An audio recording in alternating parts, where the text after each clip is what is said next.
Hello दोस्तों, आज हम मेडिकल हेल्थ नर्सिंग का एक टॉपिक पढ़ेंगे। उस टॉपिक का नाम है इलेक्ट्रोकन्वल्सिव थेरेपी।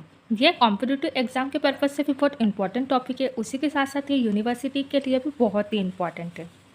तो इलेक्ट्रोकन्वल्सिव थेरेपी जिसको हम ईसीटी के नाम से भी जानते हैं, तो वो one type of somatic treatment है। ठीक है, इसको सबसे पहले किसने इंट्रोड्यूस करा था? बीनी एंड कैलेटी ने अप्रैल 1938 में सबसे पहले इसको इंट्रोड्यूस करा था।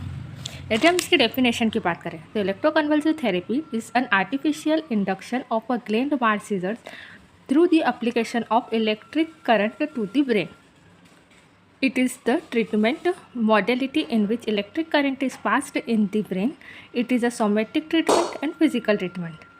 In ECT, the voltage of current passed is 70 to 120 volt. Duration की बात करें तो 0.7 to 1.5 सेकेंड के लिए हम इसे ECT को दिया जाता है. And the power of current 200 to 1600 milliampere का होता है. The process of ECT function.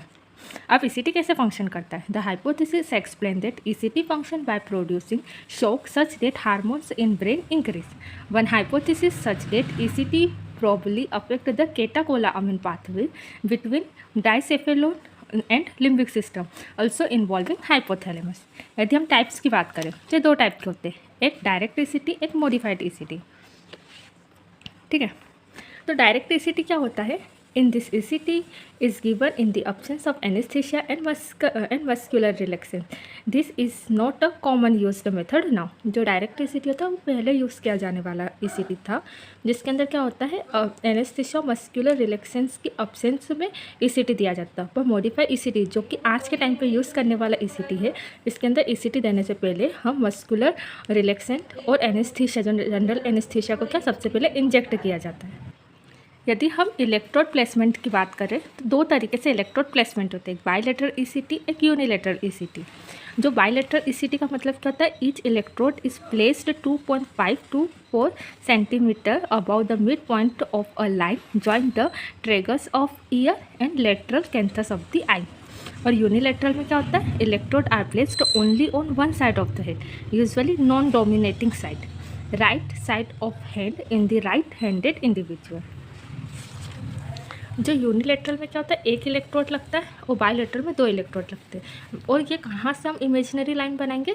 तो आउटर कैंथस ऑफ आई से ट्रेगस ऑफ ईयर्स के बीच में एक इमेजिनरी लाइन बनाएंगे, उससे 1 इंच ऊपर हमें इलेक्ट्रोड प्लेस करना है. और यूनिलेटरल में एक साइड करेंगे. अब यूनिलेटरल में हम कैसे देखते हैं कि राइट साइड करना है कि लेफ्ट साइड करना है? तो जब भी कोई भी राइट हैंडेड है, यदि कोई भी राइट हैंडेड पर्सन है तो उसके राइट साइड हम लगाएंगे. और यदि लेफ्ट हैंडेड मतलब यदि वो राइट हैंड का यूज़ करता है तो उसके राइट साइड इलेक्ट्रोड प्लेस होगा. यदि कोई लेफ्ट हैंडेड है तो उसके लेफ्ट साइड इलेक्ट्रोड प्लेस होगा. नेक्स्ट, यदि हम इसके इंडिकेशन की बात करें तो इसके एब्सोल्यूट इंडिकेशन क्या है? The absolute indication is severe depression, melancholic depression in which patient start crying, anhedonia और fearfulness. और relative indication mania, personality disorder, schizophrenia, psychotic disorder. Contraindication की बात करें तो एब्सोल्यूट कॉन्ट्राइंडिकेशन क्या है? Increased intracranial pressure.